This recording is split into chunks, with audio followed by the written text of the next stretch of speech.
کھیلنے دینا جائز ہے، وہ گناہ نہیں ہے، لیکن اس میں بہتر تو یہی ہے کہ وہ نہ کھیلیں، کیونکہ بچہ جسمانی ایکٹیویٹی کرتا ہے، اس کا ذہن بھی فریش ہوتا ہے، اس کی صحت بھی اچھی ہوتی ہے، بیمار بھی کم ہوتا ہے۔ بچوں کے ہاتھ میں جب آپ ویڈیو گیم پکڑا دیں گے، ان کی گردن کے مسائل، وہ گردن یوں جھکا کے دیکھتے رہتے ہیں موبائل، کمر کے مسائل کھڑے ہو سکتے ہیں ان کے لیے، پھر وہ فزیکل ایکٹیویٹی اس کی نہ ہونے کے برابر ہو جاتی ہے، دماغ پہ الگ اثرات پڑتے ہیں، پھر وہ جو کارٹون یا ویڈیو گیم میں جو اس کو میسج مل رہا ہے، اس سے اس کی جو روحانی تربیت ہے اس پہ بھی فرق آتا ہے۔ تو اس لیے ویڈیو گیم سے بچوں کو دور رکھیں۔ پھر بھی بعض دفعہ یہ خطرہ ہوتا ہے کہ آپ نے بہت زیادہ بچے پہ ویڈیو گیم کے بارے میں سختی کی تو وہ باغی بھی بن سکتا ہے، تو تھوڑا ماحول کا، انوائرمنٹ کا بھی رعایت کرنا اس زمانے میں ضروری ہے، کیونکہ بچے پھر بغاوت پہ آ جاتے ہیں، وہ دیکھتے ہیں سب لوگ کر رہے ہیں، ہمیں ماں باپ منع کر رہے ہیں، اور حرام بھی نہیں ہے ویڈیو گیم یا یہ جو اس طرح کی کمپیوٹر پہ چیزیں جو بشرطے کہ کوئی ناجائز عنصر نہ اس میں، تو حرام بھی نہیں ہے۔ تو پھر آپ بچے کو اگر کمپیوٹر لے کے دے رہے ہیں ویڈیو گیم، تو اس کا ٹائم کا پابند کریں کہ اتنی دیر آپ کو کھیلنے کی اجازت ہے۔ دوسری بات، بچے کو اس کا پابند بنانا ہے آپ نے، یہ بہت سختی کرنی ہے کہ بند کمرے میں بچہ کمپیوٹر کے سامنے کبھی بھی نہیں بیٹھے گا، یہ تو سوال ہی پیدا نہیں ہوتا، یہ تو بچے کو بگاڑنے کا آپ پورا انتظام کر رہے ہیں۔ کتنا ہی نیک بچہ ہو، بند کمرے میں کمپیوٹر پہ کبھی بھی نہیں بیٹھے گا، جہاں بھی بیٹھے گا وہ سب کے سامنے اوپن کمپیوٹر کو یوز کرے گا۔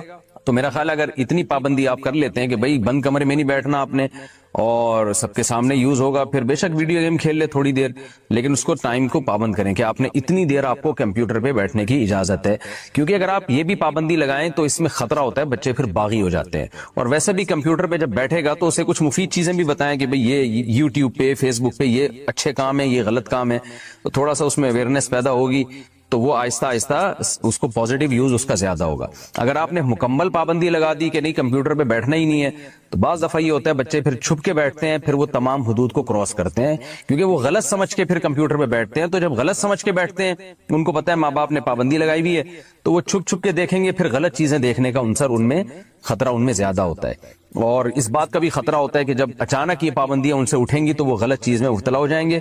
تو یہ جدید ٹیکنالوجی ایسی چیز ہے کہ والدین کو اپنے سامنے ہی بچے کو ٹرین کر دینا چاہیے، اپنے ہی سامنے ان کو بچوں کو ٹرین کر دینا چاہیے، تربیت کرنی چاہیے کہ دیکھو بیٹا یہ چیز اس میں دیکھنے کی ہے اور یہ چیز ایوائڈ کرنے کی ہے۔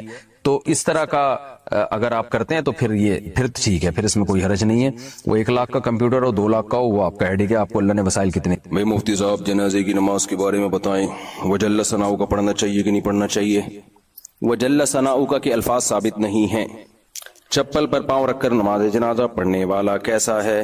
چپل پہ پاؤں رکھا، چپل اگر پاک ہے تو اس کو پہن کے بھی نماز ہو جاتی ہے، ناپاک ہے تو پھر پہن کے نہیں ہوگی۔ اب باقی پاک ہے ناپاک ہے تو دیکھیں، اگر کوئی ایسی جگہ پہ رہتا ہے نا جہاں خشک نجاست لگتی ہے چپلوں پہ، جیسے کوئی خشک گوبر لگ گیا تو اس کو تو رگڑنے سے ہی پاک ہو جاتا ہے، تو ایسی چپلوں کو یا جوتے کو آپ زمین پہ اچھی طرح رگڑ لیں، بس وہ پاک ہو جائیں گے۔ لیکن اگر ایسی جگہوں پہ چپل لے کے جاتے ہیں جہاں گیلی نجاستیں ہوتی ہیں، جیسے پیشاب وغیرہ ہے، جیسے واش روم میں چھینٹیں بہت پڑ رہی ہوتی ہیں نا، وہ تو سب گیلی یعنی تر نجاست جسے کہتے ہیں، جو لیکوڈ فارم میں ہوتی ہیں، تو وہ دھوئے بغیر پاک نہیں ہوتی۔ تو اس لیے احتیاط اس زمانے میں اسی میں ہے کہ چپل اتار کے یا چپل کے اوپر پاؤں رکھ کے پڑھ لیں، یعنی چپلوں سے پاؤں باہر نکالیں اور اوپر پہنے نہیں اس کو، بہتر یہی ہے تاکہ احتیاط پر عمل ہو جائے۔ اور جب ایک سوال کو میں اسکپ کر رہا ہوں، کسی اور وقت اس کا جواب دوں گا۔ ایک امام نے کہا جتنے لوگ مسجد میں موجود ہیں سب پہ نماز جنازہ فرض ہے۔ جنازہ بالکل تیار ہو نا تو پھر وہاں جتنے لوگ موجود ہوتے ہیں سب پہ فرض ہو جاتا ہے۔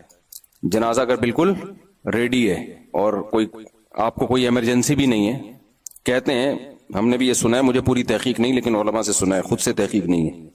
دوسری جگہ میں تحیات میں کتنی درود شریف پڑھنے سے سجدہ سا واجب ہوتا ہے؟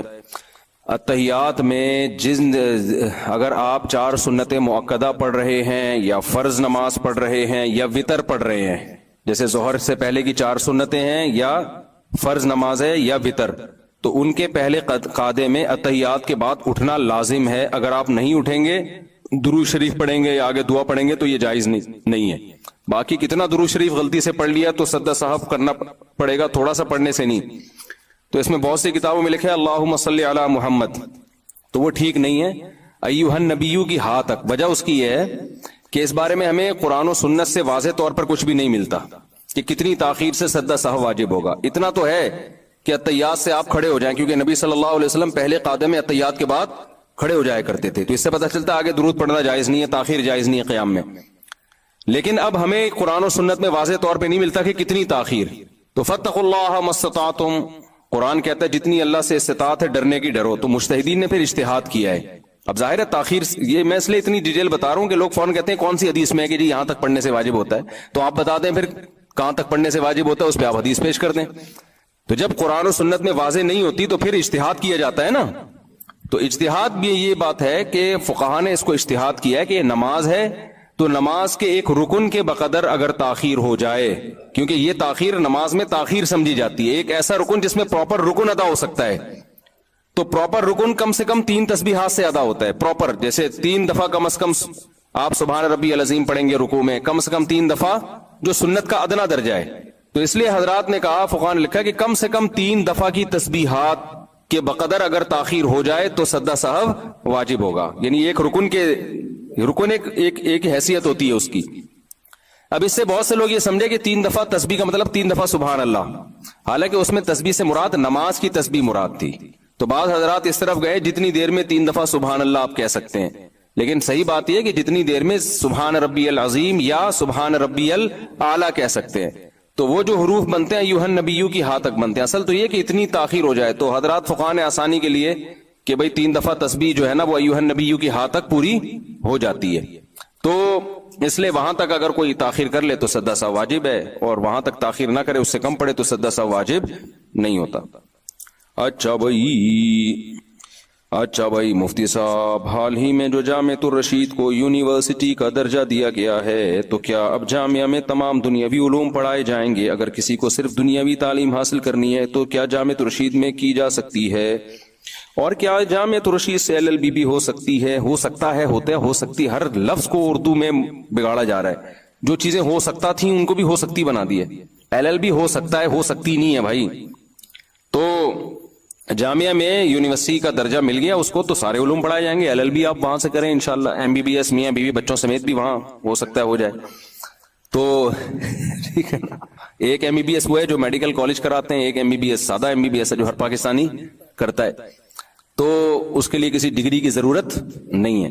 تو اس میں یہی ہے کہ سارے علوم ہوں گے، لیکن جامعہ کا جو ہدف ہے نا وہ یہ ہے کہ یونیورسٹی میں 70% دنیا کی تعلیم ہو، 30% دین ہو، اور مدرسے میں 70% دین ہو، 30% دنیا ہو. کیونکہ مولانا لوگ بھی تھوڑا سا معاشرے سے اویئر جب تک نہیں ہوں گے نا تو ان کو بھی وہ سوسائٹی میں اس طرح سے کام نہیں کر سکتے جیسے سوسائٹی کی ضرورت ہے. تو اس لیے جامعہ کا یہ ہدف ہے. لیکن ایک بات خوب سمجھ لو، جب بھی آپ کے سامنے کوئی بڑا کام ہوتا ہے نا تو اس کے سائیڈ ایفیکٹ بھی ہوتے ہیں لازمی. ان سائیڈ ایفیکٹس کو برداشت کیا جاتا ہے. مثال کے طور پر جامعہ میں جب یہ دنیاوی علوم بھی آئے ہیں تو ظاہر ہے کچھ تھوڑا سا کلچر بھی آتا ہے. تو پھر وہ والی روحانیت جو خالصتاً دینی علوم میں روحانیت اللہ نے رکھی ہے وہ نہیں رہتی. بہت سے لوگ کہتے ہیں جامعۃ الرشید گئے وہ والی روحانیت نہیں آ رہی جو فلاں مدرسے میں. تو بھائی وہ ظاہر ہے جب دنیا اس میں آئے گی تو اب چونکہ یہ دنیاوی علوم پہلے زمانے میں ہمارے مدرسوں میں ہوتے تھے لیکن وہ مسلمان سائنسدانوں کے علوم تھے، تو کلچر بھی مسلمان سائنسدانوں کا تو وہ پہلے سے ہی اسلامی کلچر تھا. اب جب آپ دنیاوی علوم پڑھتے ہیں نا گورے کے تو کچھ نہ کچھ ٹچ گورے کا اس میں نہ چاہتے ہوئے بھی آتا ہے. اب بڑے مفاد کو سامنے رکھا جائے نا تو یہ چھوٹے موٹے سائیڈ ایفیکٹ برداشت کرنے پڑتے ہیں. جنہوں نے بھی کووڈ کی ویکسین لگائی 2 دن تک ان کی طبیعت خراب رہی ہے. اب وہ کہتے تھے ڈاکٹر کے پاس جا کے ہمیں تو فیور ہو گیا، ہمیں تو بخار ہو گیا، ہمیں تو یہ ہو گیا. انہوں نے کہا بھائی یہ چھوٹا موٹا ہے ٹھیک ہو جائے گا، لیکن جو نہیں لگاتے نا تو پھر جو ہونا تھا اس میں ریورس ہونے کے چانس، پھر وہ قبر تک بھی پہنچا سکتا تھا آپ کو. تو یہ ہمارے بھی بہت سارے جاننے والوں کو لگا جب ویکسین لگی نا تو 3 دن تک وہ اٹھے ہی نہیں. تو اچھا ان میں ایسا بھی ہے کہ کچھ لوگوں کو ویسے ہی مرنا تھا تو ویکسین تو سب کے لگی تھی وہ مر گئے. تو پھر ہمارے ہاں فوراً یوٹیوب پہ دیکھو اس کے ٹیکا ٹھوکا وہ مر گیا. اس کے ٹیکا پہ اتنے کروڑوں کی آبادی میں تو ویسے ہی کچھ لوگوں نے مرنا تھا تو ٹیکا تو ویسے ہی ٹھک گیا ان کے، وہ ٹیکے سے نہیں مرے وہ ویسے ہی مرے. تو ریسرچ کا جو ہمارے ہاں جو کرائٹیریا ہے وہ تھوڑا سا ڈفرینٹ قسم کا ہے، گوروں کا تھوڑا سا الگ ہے. گولے یہ دیکھتے ہیں کہ اتنے لوگوں میں اتنے کروڑوں لوگوں کے کولوں پہ جب انجیکشن، کولوں پہ نہیں سوری بازوؤں پہ انجیکشن لگے ہیں تو پہلے ڈیتھ ریشو کتنا تھا اب کتنا ہوا ہے. تو انہوں نے کہا یار تھوڑا کم ہوا ہے تو اس کا مطلب فائدہ ہو رہا ہے. ہمارے یہاں دیکھتے ہیں کہ وسیم کے لگا وہ مر گیا، غفار کے لگا مر گیا. ابے خالی وسیم اور غفار کے تو نہیں لگا نا، کروڑوں لوگوں کے لگا ہے وہ تو نہیں مرے. تو اس کا مطلب یہ ہو سکتا ہے ویسے انتقال کا ٹائم ہو ان کے، تو اتنے لوگوں نے تو ویسے ہی مرنا تھا نا. تو ریسرچ سب ہمارے ایسی فضول چیزوں پہ کو بیس بنا کے ریسرچ ہوتی ہے. اور ایک دم آئے گا کوئی بندہ, وہ یہ دیکھو اسپتال میں جنازہ, ابھی ان کو ٹیکا لگوا کے گیا ہوں, ابھی مر گیا یہ, ابھی یہ میرا ہے, تو فوراً یوٹیوب پہ اور پھر اس کے انٹرویوز, اور پھر وہ عجیب ایک پینک پھیلایا جاتا ہے. ہماری سوسائٹی بہت ہی ان چیزوں میں بہت ہم پیچھے ہیں بھائی. اچھا بھائی, تو جامعۃ الرشید میں جب یہ دنیاوی علوم ہیں تو کچھ نہ کچھ اس کے سائیڈ افیکٹ ہوں گے. علوم کے سائیڈ افیکٹ نہیں ہوتے علم کے, جو کلچر ظاہر ہے, جو اب جو یہ دنیاوی علوم تو پروفیسر حضرات ہی آگے پڑھائیں گے نا. اب یونیورسٹیوں میں جو پڑھائیں گے تو پروفیسر لوگ آئیں گے نا. اس دن مجھ سے کسی نے کہا جامعۃ الرشید میں ایک انٹی ٹہل رہی تھی, جامعہ میں انٹی کا کیا کام ہے, یہ مدرسہ ہے یا انٹی کیا کر رہی ہیں؟ تو پھر ہم نے تحقیقی پتہ چلا کہ جی وہ جو ایجوکیشن بورڈ کی ایک ممبر ہیں وہ سروے کے لیے آئی تھیں. تو اب سروے کے لیے جب انٹی آئیں گی تو مدرسہ ان کو یہ کہہ کے تھوڑی نکال سکتا ہے یہاں صرف انٹے آ سکتے ہیں, انٹیوں پر یہاں پابندی. وہ تو گورنمنٹ کی ریکوائرمنٹ ہے بھائی. وہ جو بھی سروے کے لیے جو بھی آئے گا, چاہے وہ کچھ بھی ہو, مرد ہو یا عورت ہو یا کچھ بھی ہو, وہ کچھ بھی, کیونکہ LGBT بھی بہت پھیل رہا ہے نا, تو وہ کچھ بھی ہو اس کو آپ روک نہیں سکتے. تو جب یہ چیزیں آئیں گی تو تمام لوازمات کے ساتھ آئیں گی. اب اس میں دیکھنا یہ ہے کہ بڑا نقصان کس میں ہے, کہ انٹی کی وجہ سے ہم ایجوکیشن ہی پہ پابندی لگا دیں, تو پھر بھائی پھر جو اس کے جو سائیڈ افیکٹ ہیں وہ بہت ہی خطرناک ہیں.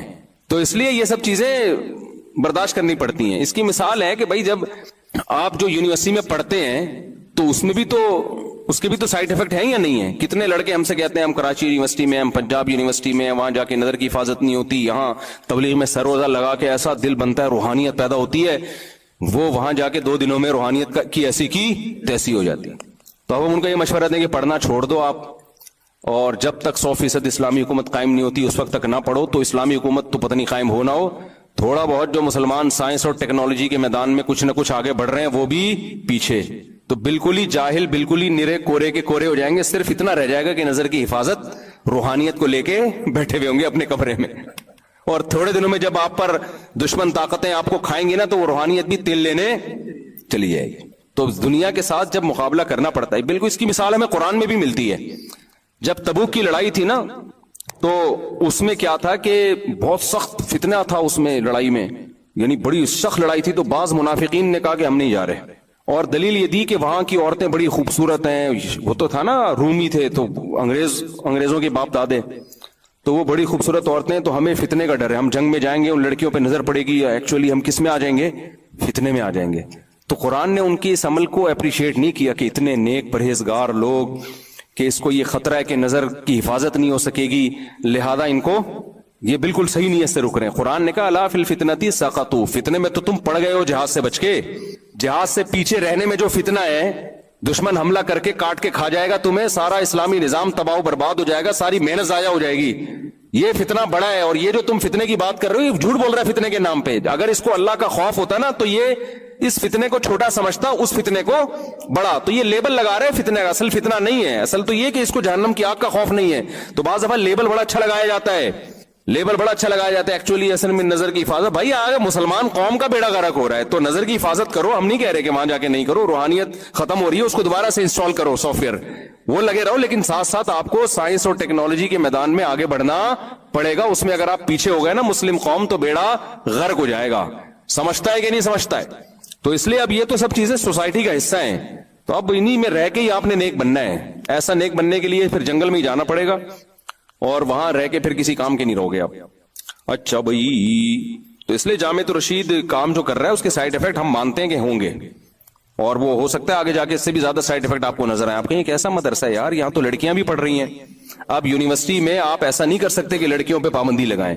ہاں جامعہ یہ ضرور کرے گا کہ لڑکیوں کے لیے سیپریٹ انتظام ہوگا, کو ایجوکیشن نہیں ہوگی, لیکن لڑکیاں بھی ہوں گی. اب یہ تو یعنی اس کے بغیر تو آپ کو آپ کی یونیورسٹی رجسٹرڈ ہی نہیں ہوتی, اس کو پرمیشن ہی نہیں ملتی ہے.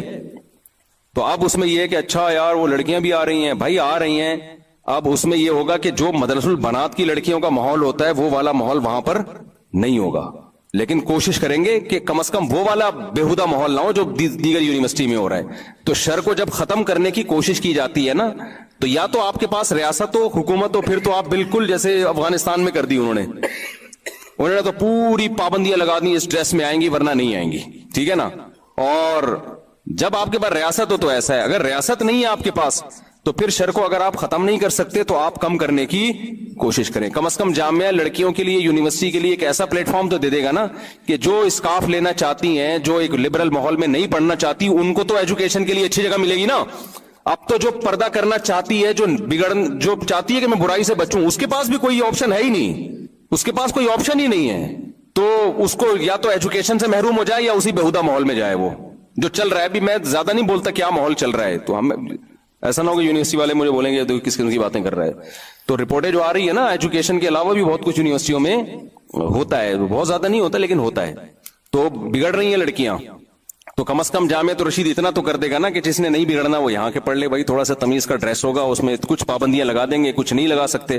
تو یہ اب اس میں بھی ظاہر ہے آپ اس کو جب کمپیئر کریں گے دیگر مدارس سے تو ظاہر ہے وہ والی روحانیت نہیں ہوگی. جو دیگر مدارس میں تو بالکل ایک اسلامی ماحول ہوتا ہے, لیکن جب آپ فیوچر سے آپ مقابلہ کریں گے کہ یار اگر ہم نے اس شر کو ختم کرنا ہے, اب یہ فیوچر میں کوئی ایسی لڑکی جو اسلامی ماحول میں ایجوکیشن حاصل, وہ چاہتی ہے ڈاکٹر بنے لیکن تمیز کے ماحول میں بنے, تو پھر اس کے آپ کے پاس کیا حل ہے؟ اس کے لیے تو پھر یہی حل ہے بھائی, یہ برداشت کرنا پڑے گا. بڑی مصیبت سے بچنے کے لیے ہمیشہ چھوٹی مصیبت کو برداشت کیا جاتا ہے. سمجھتے ہو کہ نہیں سمجھتے؟